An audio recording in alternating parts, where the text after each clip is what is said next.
Nature, an organization that John founded as a way to bring humanity back into a personal, intimate reconnection with the natural world. One of my passions has been helping our contemporary humans join the big family of all living things, rejoin that huge community of all life, sentience. So when this AI challenge came up, I thought to myself, well, here's a chance to see if AI can actually become something that doesn't fall into AI, artificial ignorance, and which perhaps could enter into the world of UW, universal wisdom. Give yourself the time and the space to receive the wisdom of the cosmos.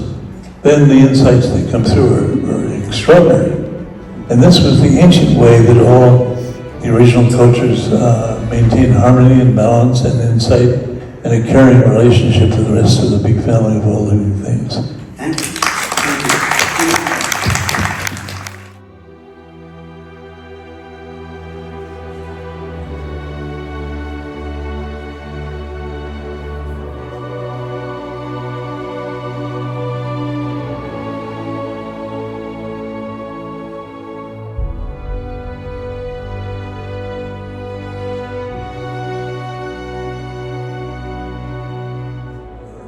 The other thing that is very important to recognize is that we're all individual cells in the body of Mother Earth herself, and that her sentience, her consciousness, has much to teach us in realizing how to reach the inner wisdom that arises from the sentience of Mother Earth herself.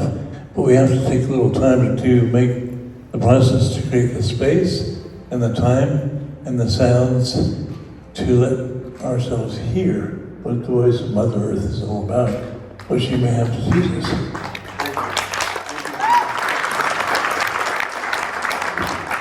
See that the human potential includes a tremendous capacity to bond and connect with Mother Earth as a sentient being.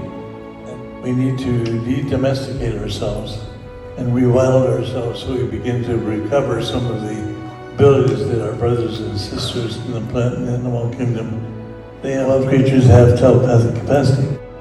And part of our challenge or invitation is to rewild ourselves so we begin to express some of these inherent capacities that each one of you consider finding a special place in nature on the planet that has a special feeling of sacredness and specialness to you.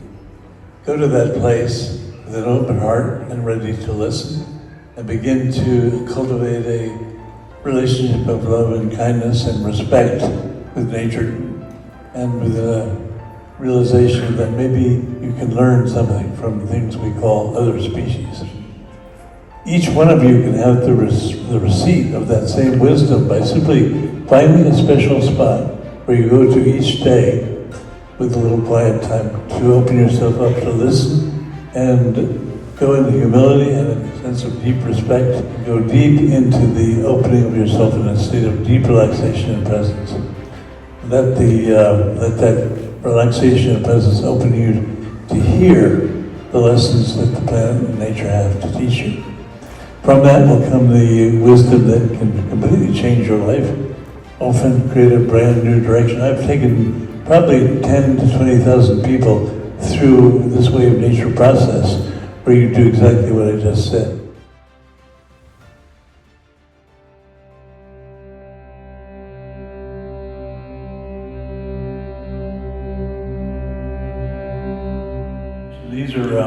These come out of the Buddhist tradition, and they are principles that really could be very useful in the exploration of AI, so it doesn't become artificial ignorance.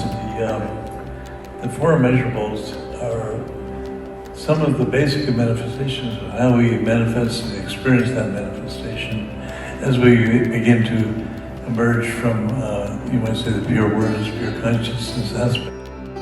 And the four immeasurables are immeasurable because they are boundless, just as consciousness and pristine awareness themselves are boundless. And I shot through a tunnel, a black tunnel, And at the end of the tunnel was a very powerful light. And when I went headfirst into that light, this being dissolved, this individuation dissolved into that clear light. All that was left was a field of pure consciousness, pure awareness, pure sentience. In that field of pure consciousness, pure awareness, one of the insights that came through was that from that field of pure consciousness and pure awareness, the dance of exploration of what it's like to be informed. The adventure of discovering different possibilities of creation, obviously manifested through that intelligence. And it's part of the joyful play and creativity of the cosmos. So it became very clear that the underlying motivation behind it all was certainly an experience of deep creativity, joyfulness, a kind of loving kindness underneath all that as a manifestation with the feeling tone of that creativity. And that these qualities were some of the first qualities that began to manifest as we began to explore this dance of being informed as a mosquito or a fly or an elephant or a human being cultures. So my recommendation is we begin to spend more time entering a state of stillness, silence, and space in nature, in places where we feel a sacred connection. And we open ourselves in silence to listen and hear the instructions of the big family of all living things about how we can come back into harmony like all living things are for the most part, except humans. How can we rejoin the family of life and act as coherent, integrated participants in that big family?